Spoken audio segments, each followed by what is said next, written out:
Today we're going to explore the top 5 got-to-have books that I think every drummer should have. These books aren't just guides, they're like mentors, offering valuable lessons, exercises, and tips that will help you in your journey to become a drummer.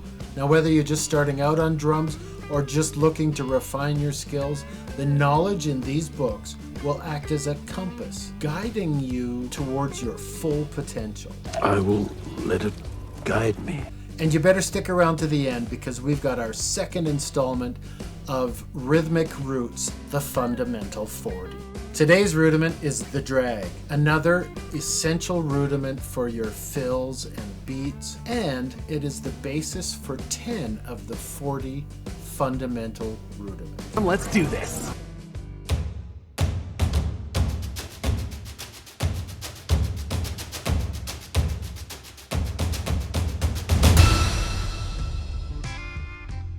Now, before we dive into that list, let's talk a little bit about the importance of drumming education. Learning to play drums is about understanding rhythm, technique, expression, and musicality. And although hands-on practice is essential, nothing really beats the knowledge and tips that you can learn from these books. They will show you what and how to practice so that your learning really takes off.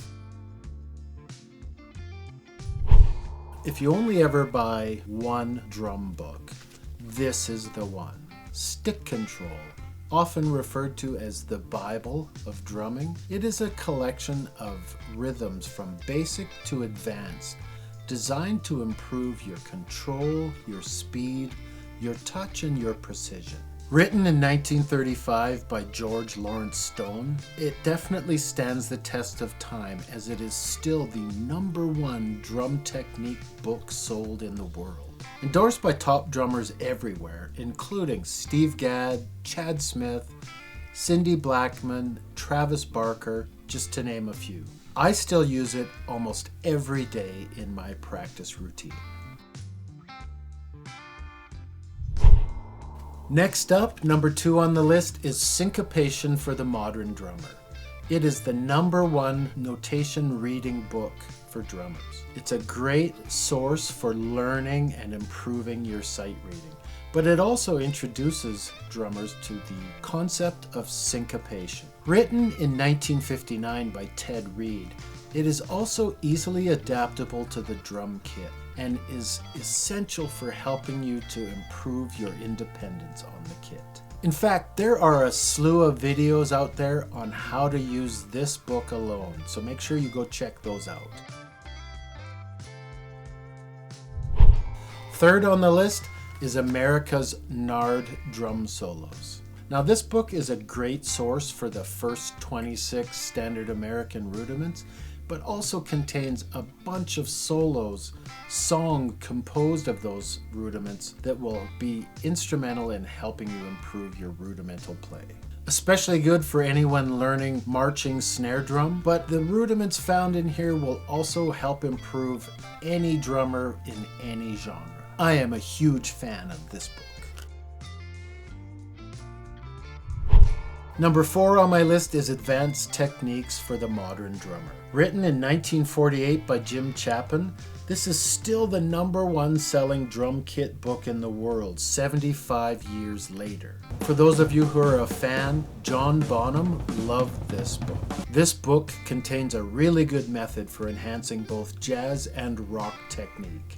Again, there are many videos out there on YouTube and elsewhere that show you how to optimize the use of this book. And rounding out the top 5 is the Drummer's Cookbook. Originally released in 1972, it's one of my favorite books for drum kit technique. It primarily focuses on a rock feel. It's great for enhancing your beats by adding variations to basic beats, and will greatly help you to learn to improvise. Okay, that's the top 5, but to be honest, I couldn't help myself. I had to add in a couple of honorable mentions. First up is Accents and Rebounds. This is another book by George Lawrence Stone, and it is a follow-up to Stick Control. This book is all about adding movements, accents, and rebounds to your play. And this can be applied to both the practice pad and to movement around the kit. Next on my list of honorable mentions is Rudiments, written by the master Steve Gadd. Now this book features classical and modern interpretation of rudiments, exercises and phrases, including displacement of classical rudiments. This one's a bit more advanced, and I just purchased this one recently, so I'll maybe do a more thorough review on it later. And my final honorable mention is The New Breed by Gary Chester. I just started working with this book and I'm already really excited about it. Gary uses what he calls systems or basic foundations and then add melody on top of those systems. Combining these learned patterns with variations will definitely take your independence and coordination to a new level. Definitely worth checking out. The drag is a very common rudiment in modern drumming. You're definitely going to want to learn this one. It's a very similar rudiment to the flam, which we learned in our first episode of the Fundamental 40. The difference being that the drag consists of 2 grace notes before the primary stroke, whereas the flam had just 1 grace note before the main stroke. Here's what the drag looks like in drum notation. And here it is, played slowly, alternating left and right drags.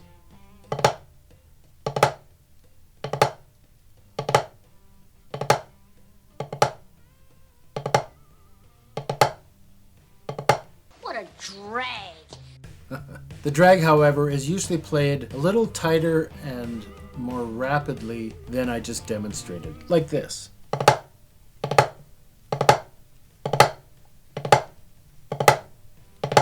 So let's try doing some of those now with the metronome at 60 beats per minute.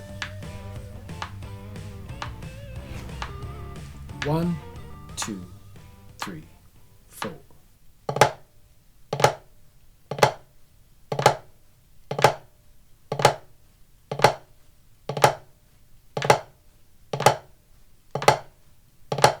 Now remember to pay attention to the dynamics of each stroke. Make sure those grace notes are soft and make sure that the primary stroke is accent.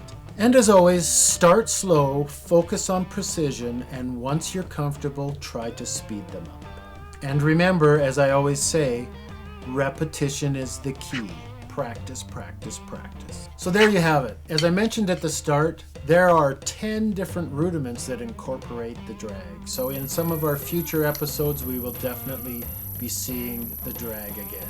There are drag taps, drag diddles, rudiments, and even one that is only known as Lesson 25. And we'll be featuring those and a lot more rudiments in future episodes of the Fundamental 40. So make sure to like this video, subscribe to the channel, and ring that bell so you can continue to experience the joy and the benefits that drumming bring to your life. See you next time.